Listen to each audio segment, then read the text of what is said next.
Good morning, ladies and gentlemen. This is Mr. Rowe. We're taking a look at Algebra 2A.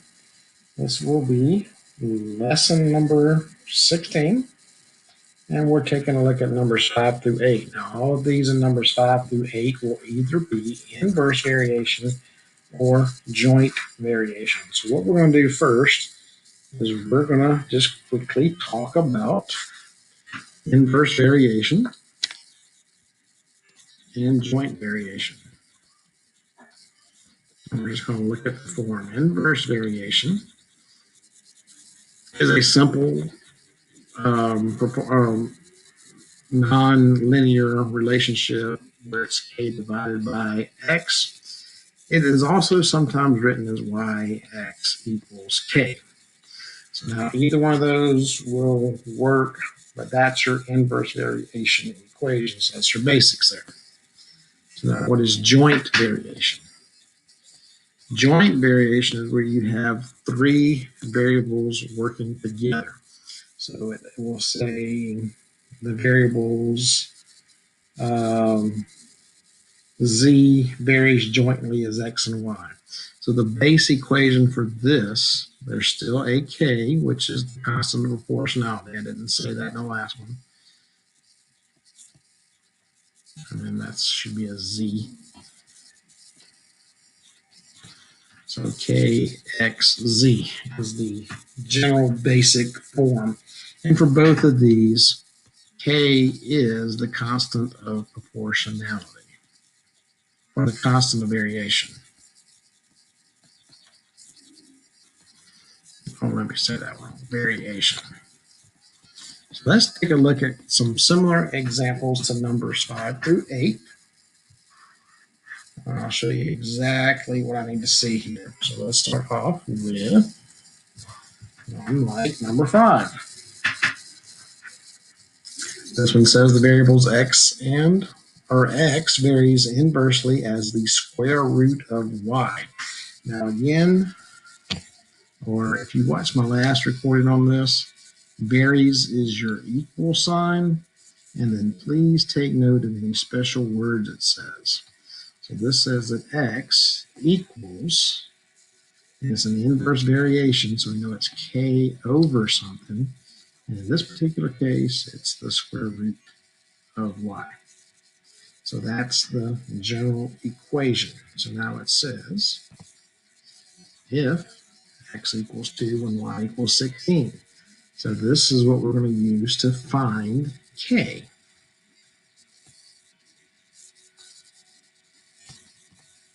So this is x equals 2 and y equals 16. And so now we're going to use this to find k.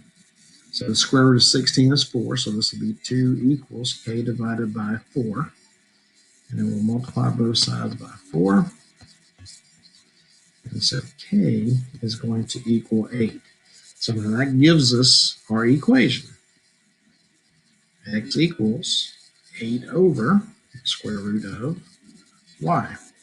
And so now we can answer the second part of the equation, or second part of the problem. It says find x when y is 25. So substitute what you're given. We're told that y is 25. And so now we just need to simplify. Well, square root of 25 is 5. So x will equal 8/5. And that is all you need to do, but you do need to do both steps. Okay, let's take a look at one like number 6. Again, it says m varies, so m equals k over, and this time it says the cube of g. So that will be g cubed. Please pay attention to keywords like cube, square root, squared, something like that. It gives you a clue as to what you have to do. So now we're going to use the first part here. M is 2 and G is 4. That's going to help us find K. M is 2 and G is 4. So we're going to use that to find K. Well, g cubed,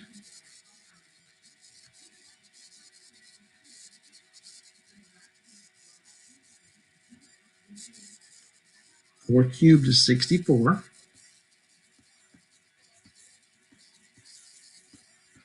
And so now we'll multiply both sides by 64. And so we'll find that k equals 128. Again, we have to do that part in order to solve the second part of the equation, which is to find m when g is 6. So we're going to write our base equation first. We know k is 128 now. 128 divided by g cubed. We are told that g is 6. So we're looking for m. And that's 6 cubed. Again, you know you're allowed to use a calculator all you want in this class. So if you're not sure what 6 cubed is, just go to your calculator. Find out what 6 cubed is. 6 cubed is 126, or excuse me, 216. So m would be 128 over 216. And you do need to reduce if you need to. Again, you've got your calculator. Don't be afraid to use it. It will find that fraction for you. Let me show you how to do it. So there's the fraction, 128 divided by 216. And we'll hit the math button. Option 1 is a fraction. I'm going to turn that into a simplified fraction, 16 over 27. And there you go. You need to do both parts.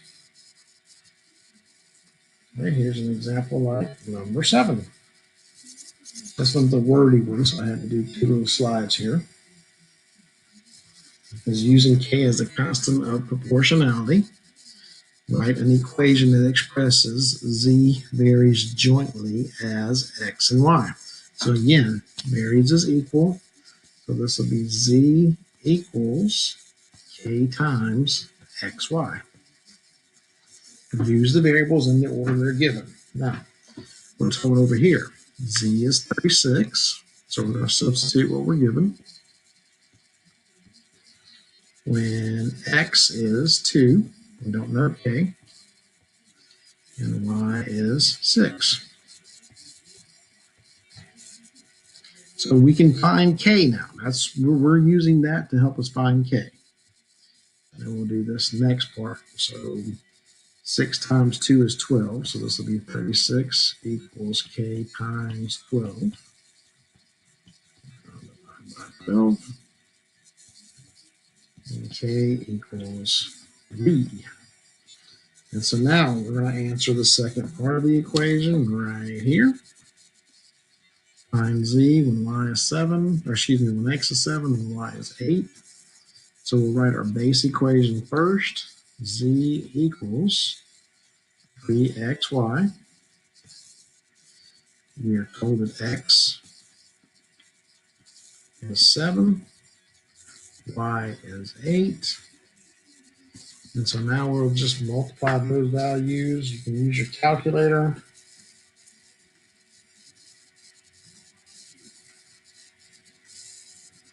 Now it'll be 168. So z will equal 168. So there you go. And finally, let's take a look at one like number 8. This one gives people a hard time and really shouldn't. You're just asked to write the equation. You're not even asked to solve for k or anything. So just make sure you read the words correctly here in this problem. It says Q varies, so Q equals. And it's joint variation, so that's KXY, remember? So we got K